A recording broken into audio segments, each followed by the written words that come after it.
நண்பர்களே அனைவருக்கும் வணக்கம்.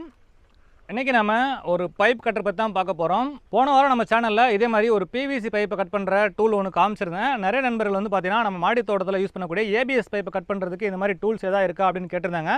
அது மட்டும் இல்லாமல் இதே டூலை பயன்படுத்தி நம்ம கேரளாவில் ஒரு சப்ஸ்கிரைபர் வந்து பார்த்தீங்கன்னா அவர் மாடி தோட்டத்துக்கு தேவையான எல்லா பைப்புமே இந்த ஒரு சின்ன டூல் வச்சு கட் பண்ணி அழகாக மாடி தோட்டம் அமைச்சிருக்காரு. அவரோட மாடி தோட்டத்தில் அவர் செஞ்ச ஒர்க்கை வந்து பார்த்தீங்கன்னா எனக்கு வீடியோ ஃபோட்டோஸ் அனுப்பியிருக்காரு. அதுவும் தேவைப்பட்ட அட்டாச் பண்ணுறேன் பாருங்கள். மாடி தோட்டத்தில் யூஸ் பண்ணக்கூடிய இந்த ஏபிஎஸ் பைப்பெல்லாம் வந்து பார்த்தீங்கன்னா நம்ம நார்மலாக ஒரு ஆங்கிள் கட்டிங் மிஷின் வச்சு கட் பண்ணுவோம், அல்லது டேபிள் கட்டிங் மிஷின் வச்சு கட் பண்ணுவோம். அப்படி இல்லை நம்ம வந்து ஆக்ஸா ஃப்ரேம் வச்சு கட் பண்ணுவோம். இந்த 3 டூலும் பயன்படுத்துறதுக்கு நமக்கு அனுபவம் வேணும். அனுபவம் இருந்தால் தான் நம்ம கரெக்டாக பயன்படுத்த முடியும். ஆனால் இந்த பைப் கட்டரை வச்சு நம்ம ஈஸியாக நம்ம ஏபிஎஸ் பைப் கட் பண்ணலாம்.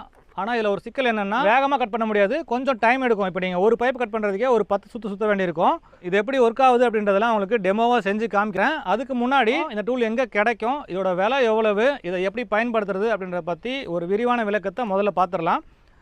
இந்த டூல் வந்து பார்த்திங்கன்னா ஜான் பண்டாரி அப்படின்னு சொல்லக்கூடிய ஒரு பிராண்டு. இப்போ பொதுவாக பார்த்திங்கன்னா மார்க்கெட்டில் நிறைய பிராண்ட்ஸ் இருக்குது. அதில் வந்து பார்த்திங்கன்னா இந்த டாப் 10க்குள்ளே இருக்கக்கூடிய பிராண்டில் இந்த ஜான் பண்டாரியும் ஒன்று. இது பார்க்குறதுக்கு வந்து பார்த்திங்கன்னா ஒரு சி கிளாம்ப் மாதிரி இருக்கும். சி கிளாம்பில் இந்த பக்கம் 2 உருளை இருக்கும்.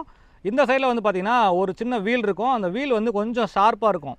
நம்ம இப்போ இந்த ரவுண்ட் பைப் மேலே இதை வச்சு நம்ம நெருக்கிறோம்னு வச்சுங்களேன். உதாரணத்துக்கு இப்போது பைப் இப்படி வச்சுட்டு நம்ம இதை டைட் பண்ண இதை போயிட்டு இந்த பைப்பை நெருக்கும். அப்படி நெருக்கும்போது இந்த வீலில் இருக்கக்கூடிய அந்த வீல் ஷார்ப்னஸ் இருக்குல்லைன்னா அந்த வீல் வந்து பார்த்திங்கன்னா உங்களுக்கு இந்த பைப்பில் கோடு போட்டே இருக்கும். நம்ம ஒவ்வொரு சுற்றும் போதும் கொஞ்சம் கொஞ்சமாக அதை வந்து டைட் பண்ணிக்கலாம். டைட் பண்ணும்போது என்ன ஆகும்னா கோடு வந்து பார்த்திங்கன்னா இன்னும் கொஞ்சம் ஆழமாயிட்டே போகும். அப்படி ஆழமாயிட்டு போக ஒரு லெவல் போனதுக்கப்புறம் அந்த பைப்பே கட்டாகி கீழே விழுந்துடும். ஒரு பைப் கட் பண்ணுறதுக்கு குறைஞ்சபட்சம் ஒரு 2 நிமிஷம் 3 நிமிஷம் ஆகும். கொஞ்சம் டிலே தான் ஆகும். ஆனால் நம்ம பாதுகாப்பாக கட் பண்ணலாம். செலவு கம்மி. உங்களுக்கு வந்து பார்த்திங்கன்னா அந்த மெஷின்லாம் வாங்குறத விட இது ரொம்ப செலவு கம்மி. அதே மாதிரி இதை யூஸ் பண்ணிவிட்டு எடுத்து வைக்கிறதுக்கும் பார்த்திங்கன்னா ரொம்ப சின்னதாக இருக்குது. அதெல்லாம் ட்ராவலிங்கிலும் ஈஸியாக எடுத்துகிட்டு போய்க்கலாம். இதை வச்சு பிவிசி பைப் கட் பண்ண முடியுமா அப்படின்னு கேட்டிங்கன்னா பிவிசி பைப்பு கட் பண்ண முடியும். உங்களுக்கு ஒரு பிவிசி பைப்பு ஒரு சிபிவிசி பைப்பும் கட் பண்ணி காமிக்கிறேன் பாருங்கள். இதோட பிராண்டு பார்த்தாச்சு, இது என்ன எப்படி ஒர்க் ஆகுது அப்படின்னு பார்த்தாச்சு. இதில் வந்து பார்த்தீங்கன்னா உங்களுக்கு பின்னாடியே ஒரு சின்ன நைஃப் மாதிரி கொடுத்துருக்காங்க. இந்த நைஃபை எடுத்து விட்டிங்கன்னா உங்களுக்கு நம்ம பைப் கட் பண்ணும்போது ஏதாவது பிசுறு வந்ததுன்னா அந்த பிசுரை வந்து க்ளீன் பண்ணுறதுக்காக இந்த நைஃபை யூஸ் பண்ணிக்கலாம். ஸோ இந்த டூலில் வந்து பார்த்திங்கன்னா இவ்வளோதாங்க, ரொம்ப சிம்பிள் மெக்கானிசம் தான், வேறு எதுவும் கிடையாது. இதோட ரேட் வந்து பார்த்திங்கன்னா நான் வந்து ஆன்லைனில் 360 ரூபாய்க்கு வாங்கியிருந்தேன். இதோட எம்ஆர்பி வந்து பார்த்தீங்கன்னா 420 ரூபா போட்டிருக்காங்க. இதனால் எனக்கு 360 ரூபாய் கிடச்சிது. மார்க்கெட்டில் வந்து பார்த்தீங்கன்னா ஒவ்வொரு டூல்ஸ் ஒவ்வொரு கடையில் ஒவ்வொரு ஆன்லைன் ஷாப்பில் ஒவ்வொரு ரேட் விற்கிறாங்க. அதனால் நீங்கள் ரேட் கம்பேர் பண்ணி பார்த்து எது சீப்பாக இருக்குது எது கொஞ்சம் பிராண்டாக இருக்குன்னு பார்த்து தான் வாங்கிக்கிங்க. இது எங்கெல்லாம் கிடைக்கும் அப்படின்னு பார்த்தீங்கன்னா சாதாரணமாக நம்ம லோக்கல் ஹார்ட்வேர்ஸ் எல்லாத்துலேயுமே கிடைக்கும். அப்படி லோக்கல் ஹார்ட்வேர்ஸில் உங்களுக்கு கிடைக்கல அப்படின்ற பட்சத்தில் நீங்கள் தாராளமாக ஆன்லைனில் வாங்கலாம். இந்த பொருள் ஆன்லைனில் வாங்குறதுக்கு தேவையான லிங்க்கும் வேணும்னா இந்த வீடியோவோட டிஸ்கிரிப்ஷன் பாக்ஸில் கொடுக்குறேன், தேவைப்படுறவங்க செக் பண்ணி பாருங்கள். இப்போ வந்து பார்த்தீங்கன்னா இந்த டூலை பற்றி சொல்லிட்டேன். இந்த டூல் வந்து எப்படி ஒர்க் ஆகுது அப்படின்றத உங்களுக்கு டெமோவாக பண்ணி காமிச்சிடுறேன். ஃபஸ்ட்டு நம்ம இந்த சி கிளாம்பை வச்சுட்டு லைட்டாக டைட் பண்ணிவிட்டு இதை சுற்றணும். நம்ம ரொம்ப டைட் பண்ணிட்டீங்கன்னா உங்களால் சுற்ற முடியாது. அதனால் லிமிட்டாக டைட் பண்ணிவிட்டு சுற்றினீங்கன்னா அதில் ஒரு கோடு விழும். அந்த கோடு வந்து பார்த்திங்கன்னா நீங்கள் ஒவ்வொரு சுற்றும் போதும் நம்ம இன்னும் கொஞ்சம் டைட் பண்ணி அந்த கோடை இறுக்கிட்டே போகலாம். இதே மாதிரி நம்ம இந்த பைப் கட் ஆகிற வரைக்கும் ஒவ்வொரு சுற்றுக்கும் கொஞ்சம் கொஞ்சமாக டைட் பண்ணி நம்ம சுற்றிட்டே இருக்கணும். ஒரே அடியாக மொத்தமாக டைட் பண்ணிட்டீங்கன்னா உங்களால் சுற்ற முடியாது, ஜாமாக நின்றோம். ஏன்னா பைப் வந்து பார்த்தீங்கன்னா நீங்கள் டைட் பண்ணி சுற்றும் போது பைப்பும் சுற்ற ஆரம்பிக்கும். அதனால் பைப்பை கிரிப்பாக பிடிக்கிறதுக்கு தேவைப்பட்டால் கூட ஒரு ஆள் வச்சுக்கலாம். இவ்வளோதாங்க. இப்போ பார்த்தீங்கன்னா நான் ஒரு 10 சுற்றினேன். அழகாக இந்த பைப் கட்டாகி விழுந்துருச்சு. இந்த பைப்போட கட் ஆனதுக்கப்புறம் அது பார்த்தீங்கன்னா இந்த ஷார்ப் எட்ஜெல்லாம் பாருங்கள் எப்படி இருக்குன்னு சொல்லிட்டு. நம்ம நார்மலாக இந்த கட்டிங் மிஷின்லாம் யூஸ் பண்ணி கட் பண்ணுறத விட இது கொஞ்சம் சிம்பிளாகவே இருக்குது.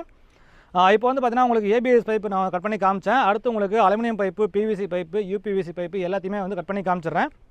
சரிங்க. இப்போ வந்து பார்த்தீங்கன்னா ஒரு 3/4 இன்ச் பிவிசி பைப் எடுத்திருக்கேன். இந்த பைப்பு கட் பண்ணதான்னு பார்த்துடலாம். இப்போது ஃபுல்லாக அந்த பைப் வரைக்கும் டைட் பண்ணிக்கலாம்.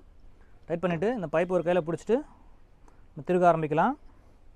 ஸோ கோடு விழுந்துருச்சு. அடுத்தது இதே மாதிரி ஒவ்வொரு சுற்றுக்கும் கொஞ்சம் கொஞ்சம் டைட் பண்ணி நம்ம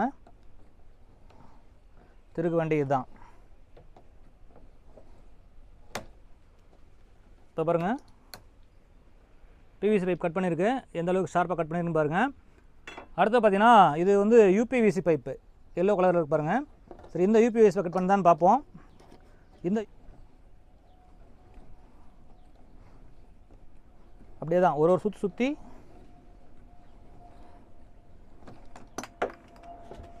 பாருங்கள் எப்படி கட் பண்ணியிருக்குன்னு பாருங்கள். இது வந்து பார்த்தீங்கன்னா ஒரு ஸ்டெயின்லெஸ் ஸ்டீல் பைப். இதை கட் பண்ணதான்னு பார்ப்போம். இது மெலிசாக இருக்கிறதால நம்மளால் கொஞ்சம் பிடிக்கிறது கஷ்டம், ஏன்னா மறுபடியும் டூலோட தான் சுற்றி வரும். இருந்தாலும் நான் உங்களுக்கு ட்ரை பண்ணி காமிக்கிறேன்.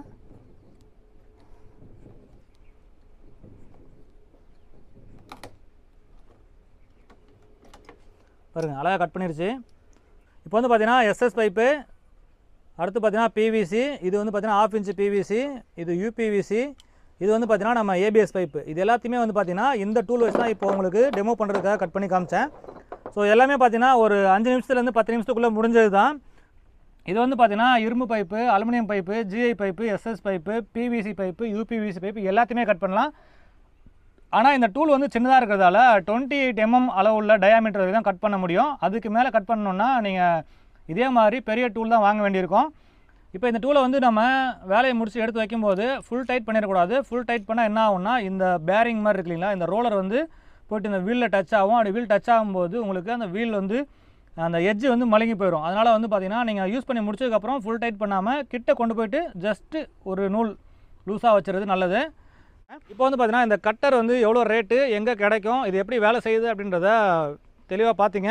இன்றைக்கி வந்து பார்த்தீங்கன்னா இந்த பைப் கட் பண்ணுற டூலை பற்றி பார்த்தோம். இந்த டூல் வந்து பார்த்தீங்கன்னா நம்மள மாதிரி மாடித்தோட்டம் அமைக்கணும் அல்லது நம்ம வேலைகளை நம்மளே செய்யணும் அப்படின்னு நினைக்கிறவங்களுக்கு ரொம்ப உபயோகமாகவே இருக்கும். இந்த தகவல் உங்களுக்கு பிடிச்சிருந்தால் லைக் பண்ணுங்கள், உங்கள் நண்பர்களுக்கும் தேவைப்பட்டால் ஷேர் பண்ணுங்கள். இது வரைக்கும் நம்ம குணா கார்டனிங் ஐடியாஸ் யூடியூப் சேனலை சப்ஸ்கிரைப் பண்ணாமல் இருந்தீங்கன்னா மறக்காமல் சப்ஸ்கிரைப் பண்ணிங்க. மேலும் ஒரு நல்ல பதிவில் சந்திக்கலாம். நன்றி, வணக்கம்.